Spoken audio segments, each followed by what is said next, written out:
Hello guys, आज हम बात करेंगे मार्केट आने वाले टाइम में 7 टाइम गिरने वाला है और उसकी वजह क्या है मैं सब बताऊंगा। तो हम पहले बात करेंगे यूएसए के बारे में, यूएसए की मार्केट के बारे में, फिर इंडियन मार्केट पे आएंगे। बट उससे पहले एक बात समझ लीजिए, वीडियो थोड़ा डिस्टर्बिंग हो सकता है, आपको डर लगेगा, बट पूरा वीडियो देखोगे तो आपको नॉलेज मिलेगी और बहुत कुछ समझ में आएगा कि 2022 में करना क्या है। यूएसए के मार्केट के बारे में बात करने से पहले एक चीज और मैं बताना चाहूंगा। जब भी बिटकॉइन क्रैश हुआ है हिस्ट्री में, मार्केट से पैसा निकला है और क्रिप्टो करेंसीज में गया है, 2018 ले लीजिए, तो ये हिस्ट्री रिपीट होती रहती है। तो ये बताता है कि जब भी बिटकॉइन क्रैश होता है तो लोग डरते नहीं है, मार्केट से पैसा निकाल के क्रिप्टो में डालते हैं। इस बार भी मुझे सेम फिनोमेना दिख रहा है कि क्रिप्टो बहुत ज्यादा गिरी है और अब स्टेबल होने लगी है, तो मार्केट गिरने लगी है। आई होप कि फ्यूचर में ज्यादा क्रिप्टो ना गिरे, जिससे मार्केट भी बची रहे। एनीवेज, अब यूएसए के मार्केट के बारे में बात करते हैं। जैसे कि आप आर्टिकल देख सकते हो, बहुत सारे लोग प्रिडिक्ट कर रहे हैं कि यूएस का जो फेड है वो 7 टाइम रेट हाइक करने वाला है। बेसिकली जैसे इंडिया का आरबीआई है, यूएस का फेड है, तो वो रेट हाइक करने वाले हैं, इसकी वजह से मार्केट में लिक्विडिटी कम होगी और मार्केट नीचे जाएगा। इस ईयर ये 7 टाइम रेट हाइक करेंगे, जिसकी वजह से मार्केट डाउन जाएगा। बेसिकली ये समझ लीजिए, ये 7 टाइम रेट हाइक करने वाले हैं, तो 7 टाइम मार्केट नीचे जा सकता है। बट मार्केट की गिरावट यहाँ पे भी नहीं रुकने वाली, इसके आफ्टर इफेक्ट भी आएंगे मार्केट में, जिसकी वजह से मार्केट और नीचे जा सकता है। अब बहुत सारे लोग ये सोच रहे होंगे कि इनको पता है कि मार्केट इनके डिसीजन की वजह से नीचे जाएगा, तो फिर ये क्यों कर रहे हैं ऐसा। का मेन कल्प्रिट है इन्फ्लेशन। ये ग्लोबल फिनोमिना है, बट यूएसए में बहुत ज्यादा इन्फ्लेशन पहुंच गई है। 1982 में यूएसए में इतनी इन्फ्लेशन थी जो अब 2022 में है, और यूएसए के फेड से एक बहुत बड़ी गलती हो गई, जिससे इन्फ्लेशन बढ़ता चला गया। फेड ने 2020 में और 2021 में इन्फ्लेशन को रोकने के लिए कुछ ज्यादा मेजर स्टेप नहीं उठाए, और यूएसए के गवर्नमेंट ने बहुत ज्यादा मनी प्रिंट किए, जिसकी वजह से इन्फ्लेशन बढ़ता चला गया। अब फेड को थोड़ी अकल आई है, तो इस ईयर ये इन्फ्लेशन को कंट्रोल करना चाह रहे हैं, बट इन्फ्लेशन इनके हाथ से बहुत ज्यादा निकल गया। अब इन लोगों को बहुत ज्यादा मेजर स्टेप्स लेने पड़ेंगे, जिसकी वजह से मार्केट और ज्यादा डाउन जा सकता है। जिन लोगों को इन्फ्लेशन के बारे में नहीं पता, तो सिंपल वे में बोलो तो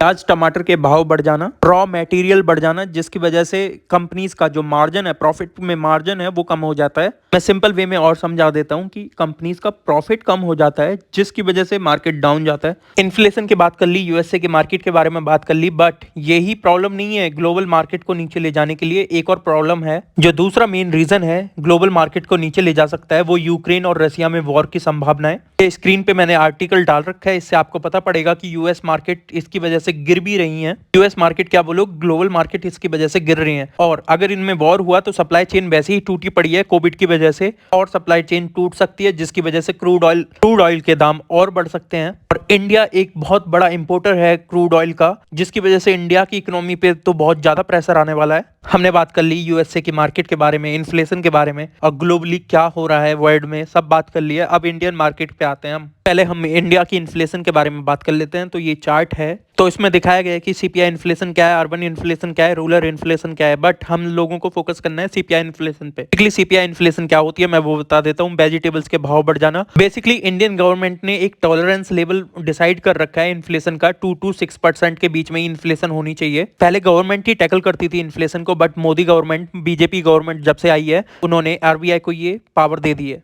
एक टॉलरेंस लेवल डिसाइड किया इन्फ्लेशन का, 2 to 6%, जो आरबीआई को कंट्रोल करनी है इन्फ्लेशन। ये बेस्ट पार्ट लगा मुझे इस गवर्नमेंट का। एनीवेज, इस सब को छोड़ के इंडिया के इन्फ्लेशन के बारे में बात कर लेते हैं। तो इंडिया की इन्फ्लेशन है 5.5। जैसे कि मैंने बताया था कि इंडियन गवर्नमेंट ने डिसाइड किया है कि 2 to 6% ही इन्फ्लेशन होनी चाहिए, तो टॉलरेंस लेवल के बीच में ही है इन्फ्लेशन इंडिया में, जिस बात की वजह से आरबीआई ने अनचेंज्ड रखे हैं इंटरेस्ट रेट। आप आर्टिकल देख सकते हो। जिन लोगों को पता नहीं है इन्फ्लेशन को कैसे टैकल करती है आरबीआई, तो मैं बता देता हूँ। आरबीआई लैंड करती है मनी बैंक्स को, और बैंक्स फिर लैंड करते हैं मनी कस्टमर्स को लोन देके। तो आप एग्जांपल ऐसे ले लीजिए, आरबीआई ने मनी दिए एक्सिस बैंक को, उनका इंटरेस्ट रेट है 1 रुपए। एक्सिस बैंक देता है कस्टमर्स को लोन, उस पे वो चार्ज करता है 1.5 रुपीज। बट कभी आरबीआई को लिक्विडिटी कम करनी होती है मार्केट में, तो वो इंटरेस्ट रेट लगा देता है 10 रुपए एक्सिस बैंक को। तो एक्सिस बैंक को तो 11-12 रुपए लेने पड़ेंगे कस्टमर से, जिसकी वजह से लोन कम लोग लेने लगते हैं मार्केट में, और इन्फ्लेशन कम हो जाती है,